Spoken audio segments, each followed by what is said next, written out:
What exactly is going on in Minnesota and NBA stock market Central Division? Matt, how are you feeling? Ow! Coming up right here at Locked On NBA Thursday. You are Locked On NBA, your daily NBA podcast. Part of the Locked On Podcast Network, your team every day. What's up and welcome to another Thursday edition of Locked On NBA. I am one of your hosts, Jackson Gatlin, host of Locked On Rockets. He is Matt Moore, senior NBA writer for the Action Network and co-host of Locked On Nuggets. And we are here today to do NBA Stock Market, our fifth installment of NBA Stock Market, the Central Division, coming up a little bit later in the episode. But first, we have to dive into the news coming by way of Minnesota. Gersson Rosas no longer in charge of the operation up there. Can we get one more sad howl, Matt? Ow! This was such a, crazy story to drop in the middle of the day, finding out Rosas is out as the president of basketball operations for the T-Wolves, going into what would have been his third year up there, kind of trying to remodel that franchise. And frankly, the details of the story, I mean, there's a whole lot going on here. I mean, from which angle do you want to approach this from first, Matt? Don't take the person that you're having an extramarital affair with as a member a consensual here we go, adult relationship with, as a member of a professional sports organization to another game of a professional sports organization in the same town. That's like, just don't date down. That's not ever going to work. That's just not an appropriate relationship. If you're dating someone who has less power than you in an organization, but under no circumstances should you also do that. It's just a mess. I mean, look, the Athletics report from John Krasinski and Sean Stranian, like, it outlines in detail all of the stuff.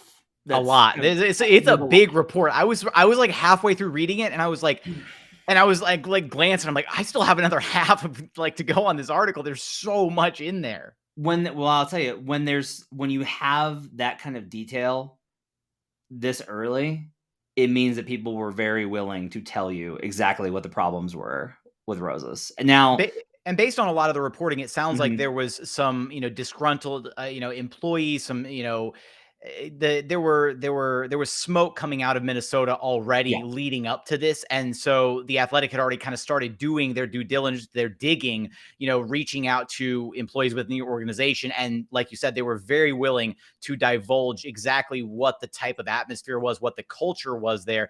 And it sounds like a lot of people were really unhappy with how Rosas was handling things up there. Yeah. Bear in mind that Rosas had left the Rockets earlier to go to the Mavericks, stayed there for about a fortnight, and then that did not work, and he was gone again, back to Houston. I think Rosas comes from a school of thought that if you are not used to it and you are not in line with those kind of concepts, that you're probably going to have a lot of issues with. And we knew that he was going to be he had reshaped a lot of the front office kind of with his people, but I don't think that there was maybe enough. And at the core of it, even if they were his people, they just weren't happy. There was a lot of, when I asked around about it, the conversation was just everybody is really dissatisfied and on edge there. And that was before everything else that happened with this extramarital affair with a staffer that came to light. I think it's unfortunate. There's a bunch of things that's unfortunate about this. That's an inappropriate relationship, but dragging that into the public eye is going to put more attention on the woman that probably doesn't deserve to be brought into this kind of spotlight. It obviously is humiliating for Rosas' family. That's a bummer. And also, it kind of becomes clear reading the Athletic article that if the Timberwolves had thought, if everyone had liked him and he had gotten along with everyone, this probably goes away. But because of the overall atmosphere, this was kind of the final straw, is a little bit how it's described. I don't know whether that's fair or not, but that's how it kind of comes across. Sanchin Gupta takes over, another person from the Daryl Morey tree in Houston. doesn't necessarily change the direction. There was some reports today that they were going to be looking to do a full search for somebody else. Jake Fisher from Bleacher Report reported that they've got interest in Elton Brand, which that doesn't make any sense. Like, you just dug yourself out of the whole good old boys, we're going to play basketball the way basketball is meant to be played, and realign towards a little bit more of a professional modern approach. And now you're going to go the other way. It's a mess. It's a mess, and it's a bummer. And on top of it all, honestly, Jackson, from a basketball standpoint, like, most of these issues are personal issues for Rosas' family and for Rosas and for the Wolves, etc. From a basketball standpoint, for me, the most concerning thing is that Karl Anthony Towns immediately tweeted WTF.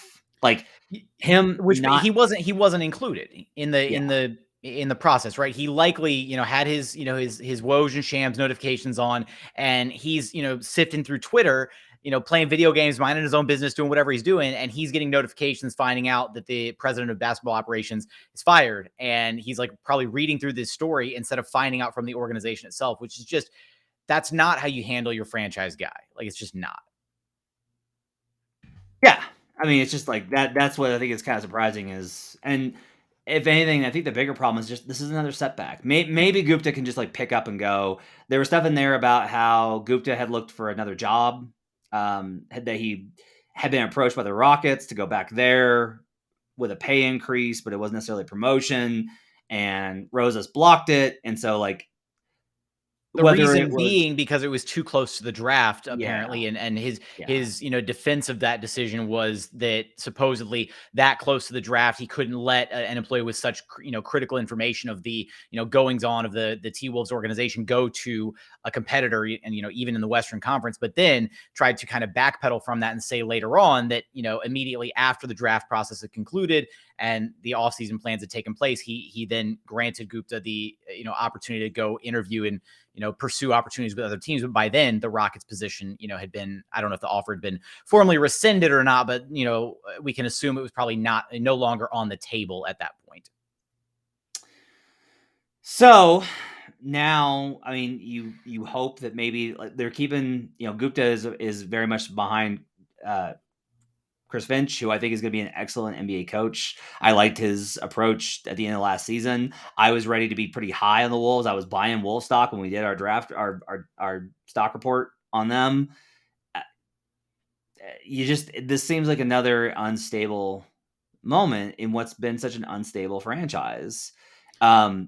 There's part of me that does wonder, and I want to throw this one out there, and it's kind of one of those, like, I don't want to say it's not quite tinfoil hat theory-esque, whatever, but, immediately when I heard about this news, I immediately started thinking, okay, well, obviously with the T-Wolves being in the mix for Ben Simmons and whatnot, being the odds-on favorite to land him at this point, via the Vegas betting lines and whatnot, I was wondering if maybe either Rosas was the guy who was pushing so strongly for Simmons, and maybe there was like frictional organizational pushback on him wanting that move, or vice versa. Maybe he was against wanting Simmons and the rest of the organization really wanted to push for it. And maybe that's where some of this decision came from. But then this whole article kind of came out, and that kind of illuminated everything. But I wonder if that might also still have played a smaller bit in that, with everything that's been going on with all those rumors, if maybe there was some internal friction about what direction the franchise truly wants to go in, whether they do want to leverage themselves into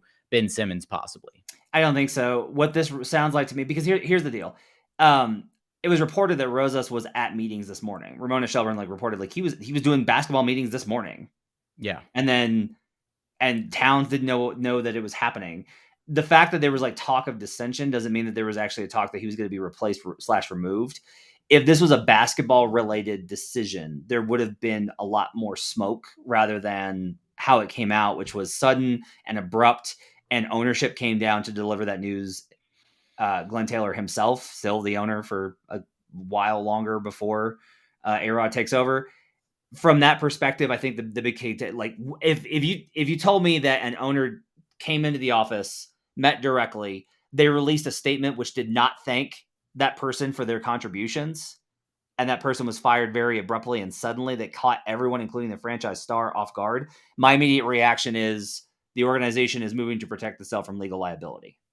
So that to me is where I immediately go to is like, there's some sort of concern of an impropriety here that leaves them open to liability, and they're maneuvering around that. And the toxic culture that's described, I will say that, maybe we'll hear more about it in the coming days. There's a toxic culture that's described, but it's not really outlined in terms of what that meant for people. It's just described as like, there was a toxic culture, people were unhappy. And then also he's having this extramarital affair with a staffer, and that was inappropriate. And there was an anonymous source that also, I believe, highlighted the fact that it's kind of unfair to also pin all the blame necessarily on Rosas. He was obviously, the guy who brought in this new culture, this newfound way of doing things, which wasn't, to the liking of some of the, existing or current employees there, and trying to, do things his way, right? His way or the highway. And then it was exacerbated by obviously the pandemic that we're all dealing with, right? And so it was already it wasn't the quote in the article was great. It wasn't the initial fire, but it was,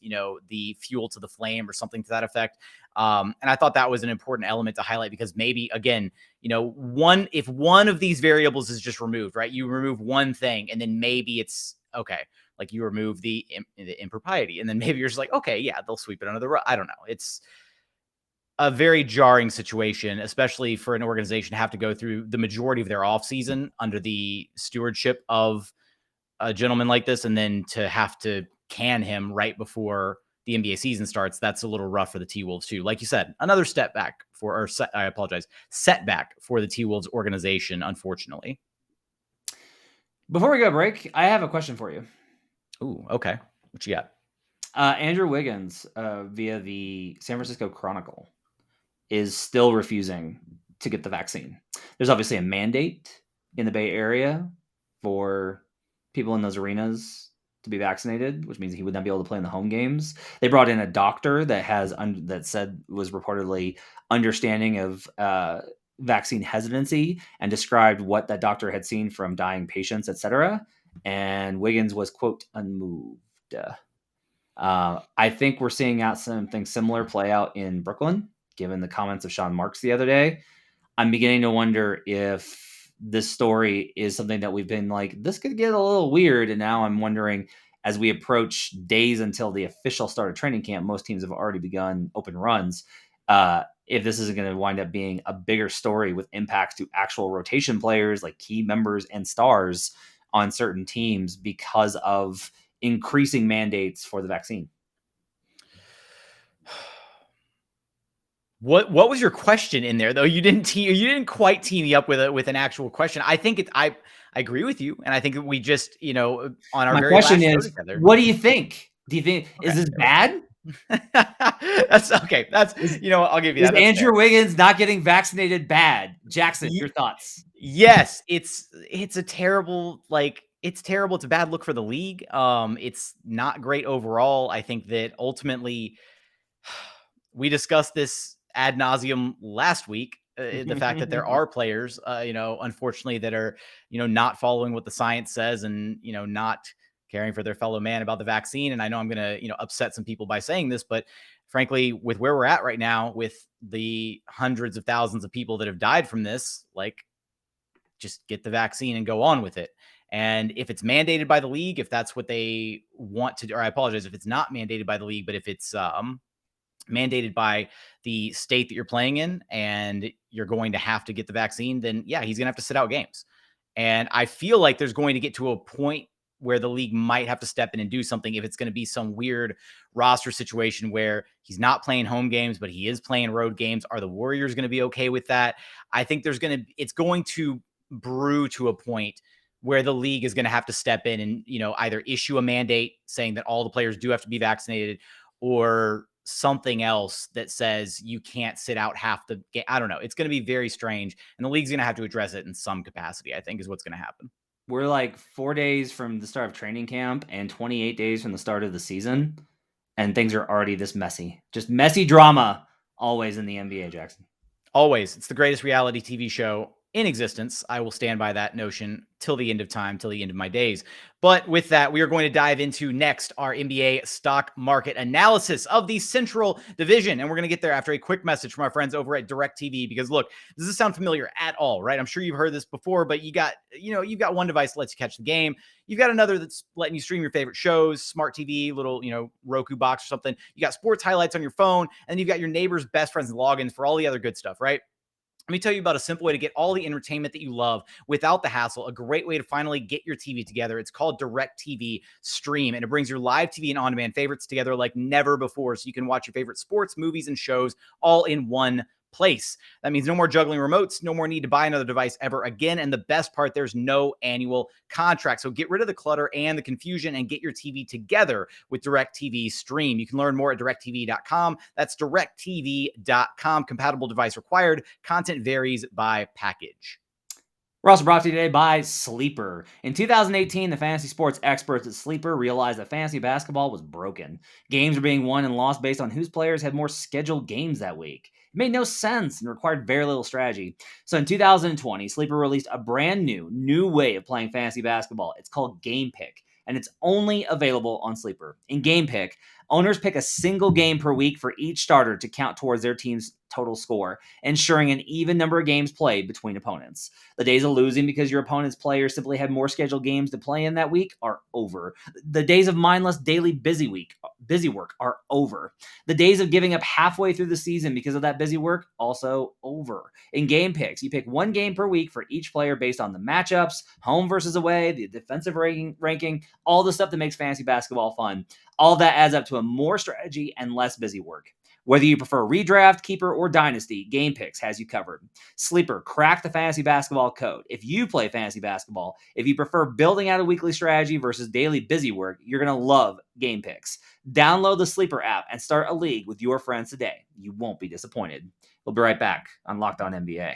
And continuing on here at Locked On NBA Thursday, he is Matt Moore. I am Jackson Gatlin, and we are diving into NBA stock market, our fifth edition of this. We've got one more to go after this, and right now we're diving into the Central Division, and who better than to start with the reigning NBA champion Milwaukee Bucks. Now I'm going to start with a bit of a hot take here, Matt.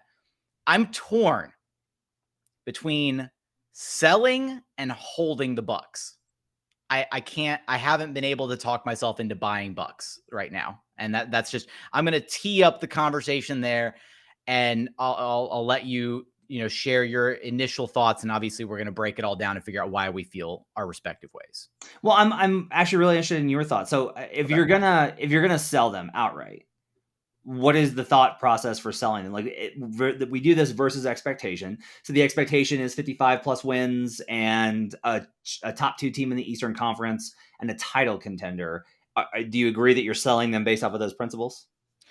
I'm selling that. Yeah, but I'm selling them because I'm shorting them on that final spot there as far as title contention, because I think that if they run into a healthy Brooklyn Nets team, which I think that's the question mark, right? Is had the Nets been healthy this past go around, are we talking about a Bucks title? Or are we talking about the Bucks getting bounced in 6 possibly? I mean, they didn't get quite a fair shake against, or I apologize, the Nets didn't get a fair shake against the Bucks. And frankly, I like their offseason additions. I think that they are in a good spot. I think they're going to still be a top 2 team in the East. I think they're clearly, the favorites right there next to the Nets, but I far prefer the Nets over them. And I think that's where the kind of stopgap is for me, where even if they meet the Nets in the conference finals, I'm going Nets over Bucks 10 times out of 10.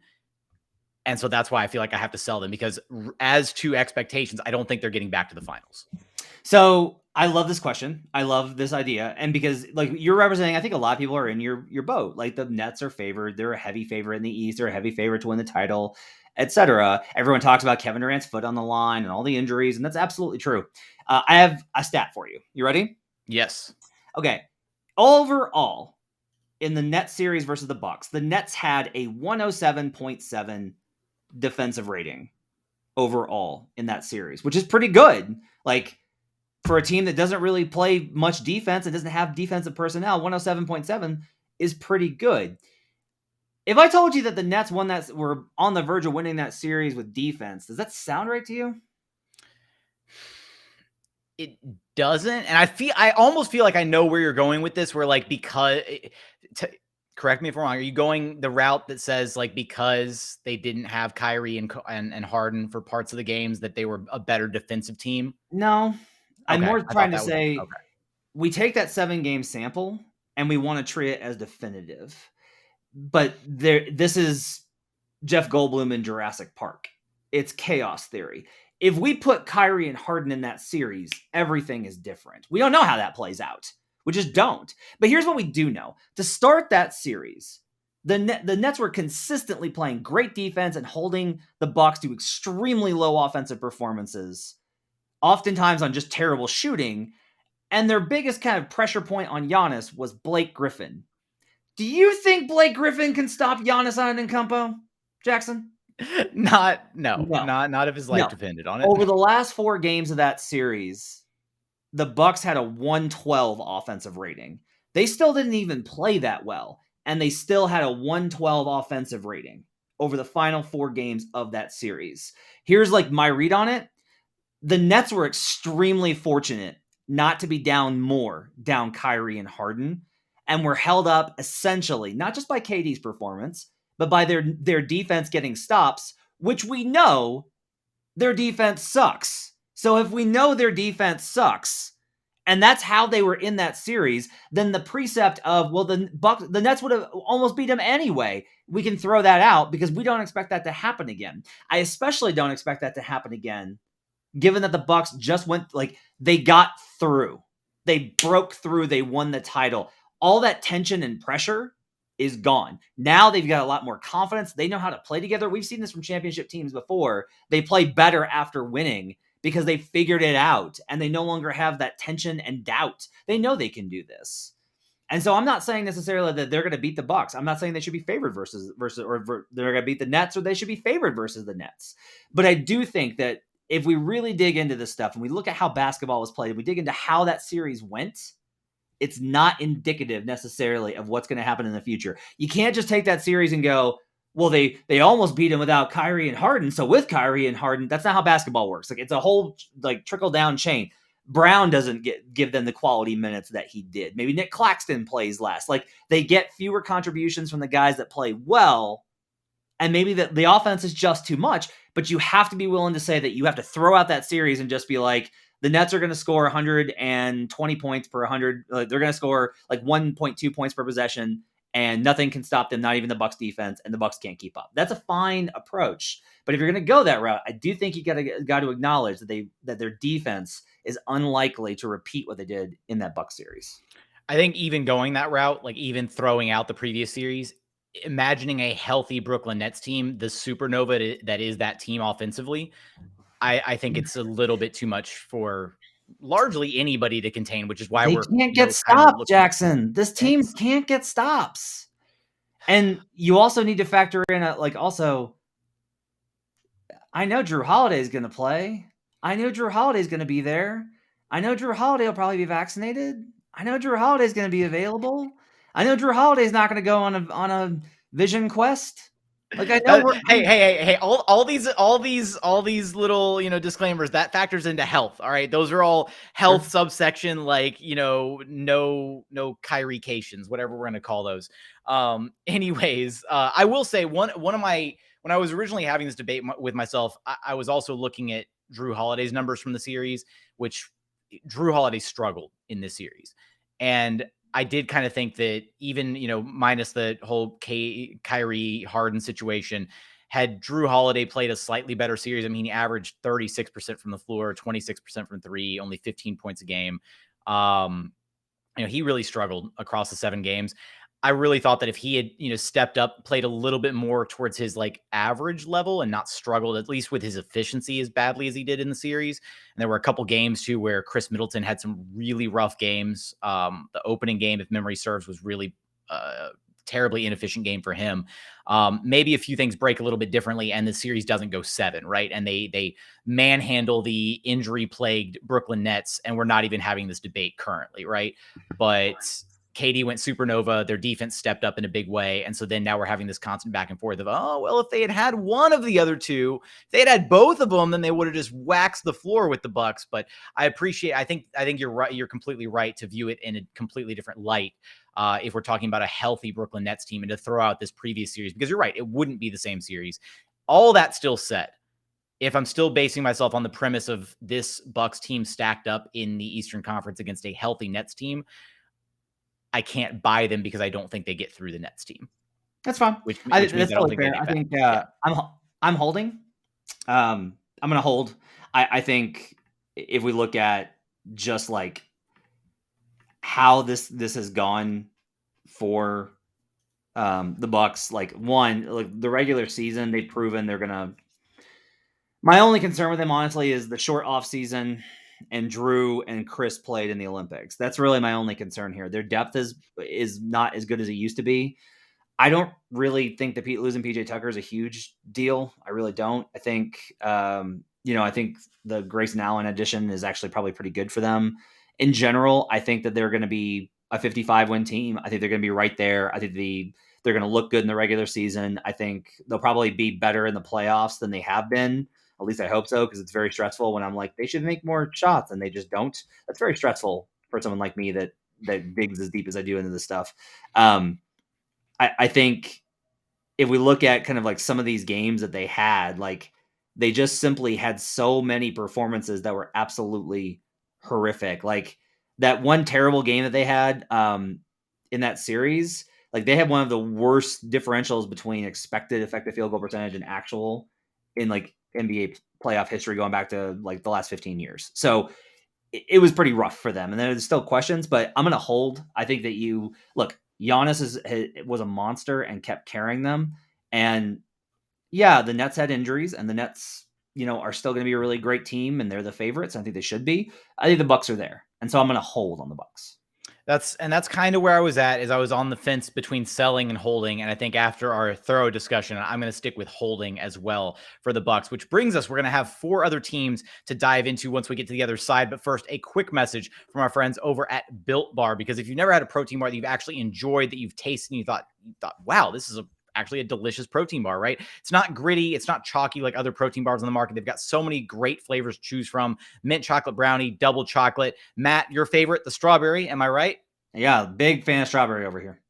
Cookies and cream, another good one. My personal favorite, coconut brownie chunk. Really can't go wrong with a single flavor on their menu. Every single bar is low cal, low sugar, high protein, high fiber. Great if you're on a keto diet. Great if you're trying to lose weight. And you can check them out. Just go to built.com and use promo code LOCK15 to get 15% off your very next order. Again, that's promo code LOCK15 when you visit built.com.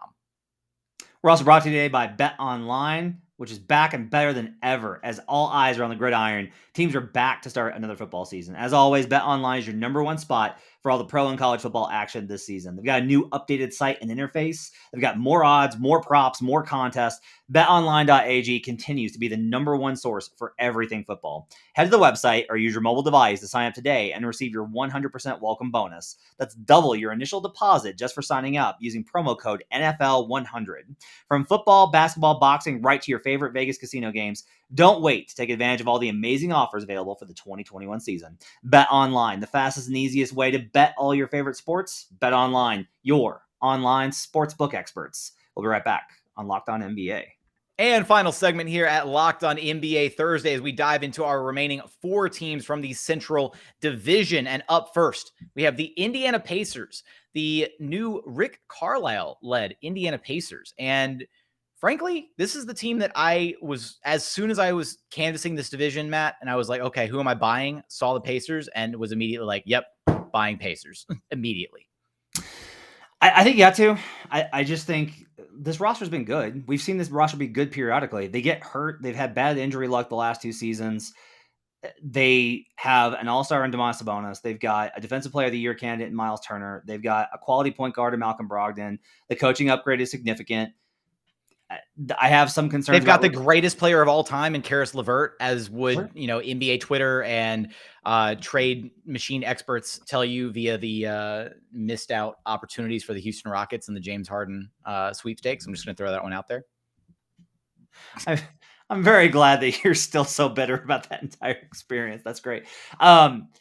Yeah, so a good player in Karis LeVert. They've got pretty good depth. I like the additions that they've made with the draft and everything. Like this team just looks like it's going to be pretty good, and their expectations I think are pretty low. I think that's the thing is if we're doing like a stock market report, like their earnings potential is supposed to be pretty mediocre, and I think they could be pretty solid. So I think they're going to produce probably above. So I'm with you. I'm buying on the Indiana Pacers. Where do we have them pegged? Like I have them somewhere comfortably, like in that.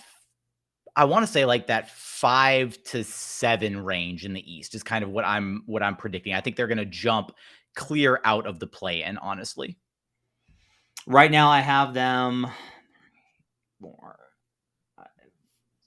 I have them in the play-in, but I have them probably. I think there's going to be a separation between the 7 and 8 and like the 9 and 10. So I think the Pacers will probably have home court in the play-in.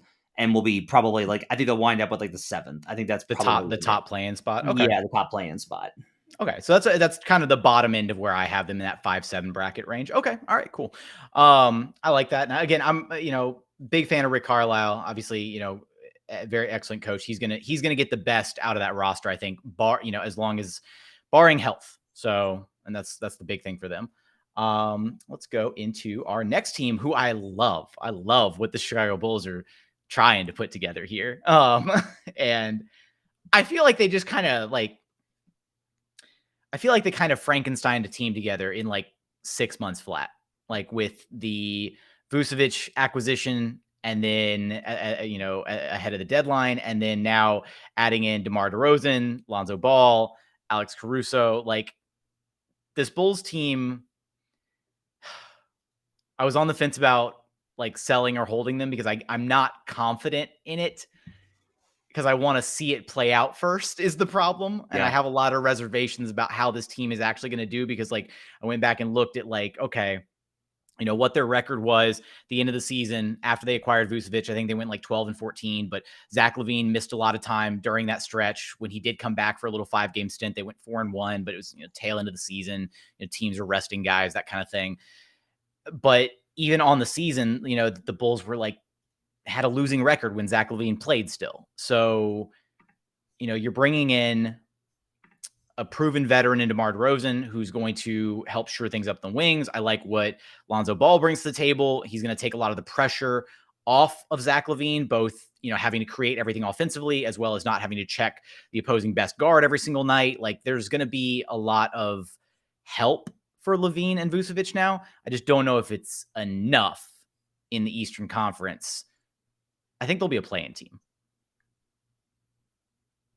but I kind of still want to hold on them. I'm buying. Give me all the Bull stock. Buying. I want it all. Give me more Bull stock. I want all of it. I have decided that the Bulls are this team that basically they're like a Rorschach test. Okay, everybody's gonna see something different when they look at this team, and I love it because there are so many people that look at this like, how's this team going to be good? How on earth is no? They're like a play-in at best. They're going to fall on their face. And then people that buy in are like, this team could wind up being like a 50-win team. Like I think this team could actually be really good and be like at a 4, 5, 6 seed in the Eastern Conference if the Sixers fall off with the Simmons stuff. Here's how I would put it. The numbers for Vucevic, this was wild to me. Do you know what their defensive rating was when their team fell off the map after the All-Star break after the trade? Off the top of my head, no. What do you guess? Guess the defensive rating. 1. No, like rank. Give me a rank. Oh, okay. I was like, okay, rank. Bottom 5? 8th. 8th? Okay, what was their offense then? Terrible, because Zach LaVine got COVID. Like this is what's crazy. That's what happened. They played terribly in the first handful of games because they were playing dynamite teams. They played a really brutal schedule right after the trade. LaVine and Vucevic didn't know how to play together. LaVine gets COVID. He's out. They have no one else to create offense. And so they bottom out there. But defensively, it was working, which takes me to my major point. I think Billy Donovan is such a good coach defensively that he's going to be able to manage a drop scheme with this team that's going to be able to get them regular season wins. I'm fading this team in the playoffs. They're not going anywhere. They're a first round out. I'm not taking this team anywhere in the playoffs. You can't play how they do with the personnel that they have and survive a playoff series. But in the regular season, You have two primary on-ball creators. DeMar DeRozan was the second most efficient creator out of pick and roll last season behind Kawhi Leonard, minimum 500 possessions. The list was literally Kawhi and then DeMar creating out of pick and roll. And DeMar was doing this with Keldon Johnson, Derek White, DeJounte Murray, and Jakob Poeltl. Come on now. Levine was absolutely phenomenal last season. I'm fine if people want to say that they expect some regression there. I choose to believe in Zach LaVine. I've never been a Lonzo Ball guy, but if you tell me he's going to be the third off-ball creator who just has to knock down some spot-up shots, and play help defense and not primary on ball, that is like the perfect role. If you're going to build a drop scheme, DeRozan and LaVine are going to get killed on the screens. Vucevic can play pretty well in drop coverage. He did it in Orlando. Like, Orlando had a top 10 defense multiple years with Vucevic at center because he's really good at drop. In that situation, you need great help defenders. Lonzo Ball, Alex Caruso, Patrick Williams, great help defenders. I don't think they're going to be awesome defensively. I think they're going to wind up 15th to 17th, but I think they're going to be top 10 in offense. I think this team is going to be really good. I think this team is going to be outside of the play-in. I think they're going to surprise people. I believe in the Bulls. Is this your sleeper Eastern Conference team that's going to make a jump? Yeah. Okay. All right. I can respect it. I'm still tentative on it. It still feels like such a weird amalgamation of players to me on the surface. But for the reasons that you outlined, I'm a little bit more optimistic about their chances. But I'm going to stick. Don't let me talk you into this. Don't join me on the ledge, Jackson. No, stay inside. No. It's okay. I've got a rope wrapped around you, and I'm back inside, like safely, like in the doorway to like the living room as you're preparing to take the free fall off the Chicago Bulls ledge. So with that, I'm still holding on the Bulls. Let's go into our next team. We got two more here to get to. Cleveland Cavaliers. So with our last two teams here are obviously two teams that were at the top of the lottery this past season with the Cavaliers and the Pistons. With the Cavs, I feel like any offseason in which you're able to add a top prospect is a successful offseason. So bringing in Evan Mobley, great. The Markkanen bit kind of confused me because they also then re-upped on Jarrett Allen. And so now you've got Jarrett Allen, Lauri Markkanen, and Evan Mobley are like your bigs of the future. And that's not like a terrible front court to have, but I'm intrigued by it, I guess, is what I'm going to sit with. I kind of just imagined that. Sorry, I'll let you go. I'll let you go ahead. No, you're fine. Well, I was just kind of thinking, like, I mean, as far as balancing the minutes distribution for those guys, I mean, I guess it kind of works. Those are three guys where you can slot any three of them on the court at the same time and make it work. There's a lot of switchability between them. So I'm not like completely against it. It was more so just random out of anything, I guess. But taking a shot at Lauri Markkanen, okay, 4 years, $70 million, not the end of the world. But their one offseason move that didn't make a whole lot of sense to me was adding, Rubio. That was kind of like, I guess he's just going to sit there behind Sexton and Garland on the bench, or if they're like actually planning to get him like consistent minutes or something. I kind of just want to short the Cavaliers. That's kind of where I'm at with them. I'm with you. Let's short them. The expectations, their line is 25.5. They're supposed to basically be a bad team that's actually kind of decent. I don't think they're going to be decent. I think there's a good chance Colin Sexton gets traded. That's been floating around. They've been trying to find a deal for that all for about a year now. Kevin Love's still taking up space. The 3-center approach, I think probably they'll figure out the 2 of the 3 work eventually. But in the short term, that means the other one's probably going to be really bad, whether it's Markkanen, Allen, or Mobley, Allen, or Mobley, Markkanen. 2 of those is probably not going to work together. I like Evan Mobley long-term, but I think it takes him a season to get acclimated. I think Isaac Okoro looks better this season, but still doesn't have enough offense. I like Darius Garland a lot, but I don't see him making a leap. I don't know who gets this team to be significantly better. I really want good things for JB Bickerstaff. I really want to see him be successful. His teams have gone under every single season he's coached.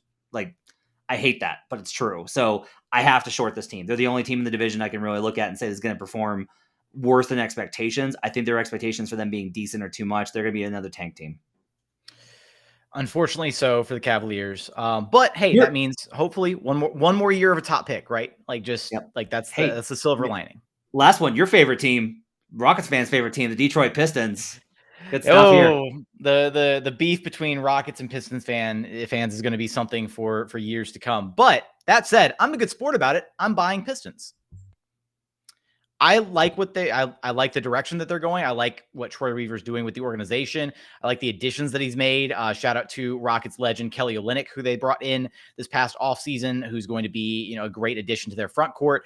Very versatile big, knows exactly how to play with others, get others involved. Just a really, really smart guy. His playmaking ability was something that I didn't really know was in his bag until watching him, up close as a Houston Rocket this past season. Obviously, you come away with the number 1 pick in the draft and the number 1 prospect in the draft in Cade Cunningham. It, bodes well. Luka Garza impressed in Summer League, looked really good there. I like what this team's doing. And frankly, they finished 20-52 this past season.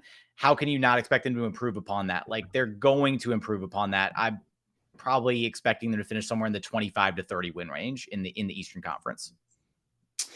Nope, I'm selling. Who's good on this team? Who's good on this team?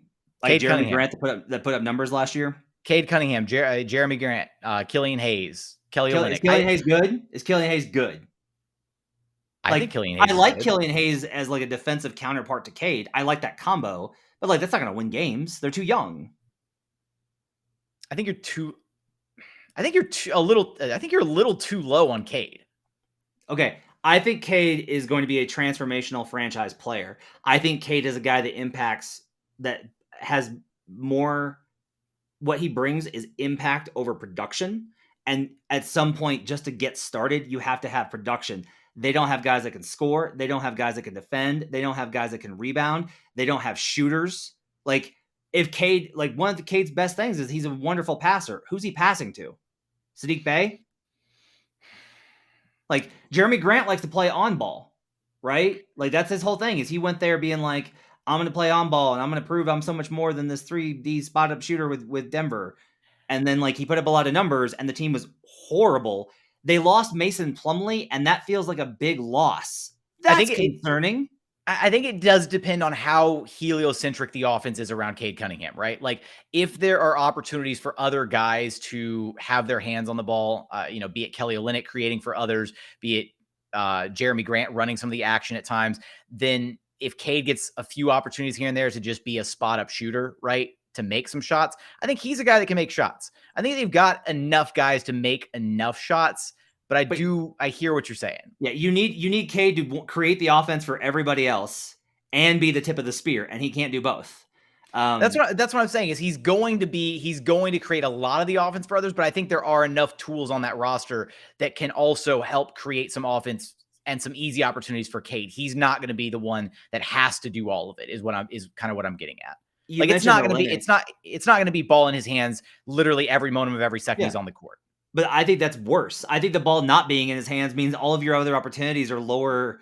Like, your expected value per play goes down because he's so good, but he also can't do everything because he needs to do all the other things as well.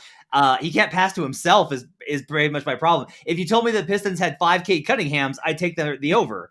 What was Cleveland's record there in LeBron's rookie season? Is that what we're looking at, basically, like more or less? Like, it's a pretty high bar though, and they missed the playoffs and were pretty bad, if I recall.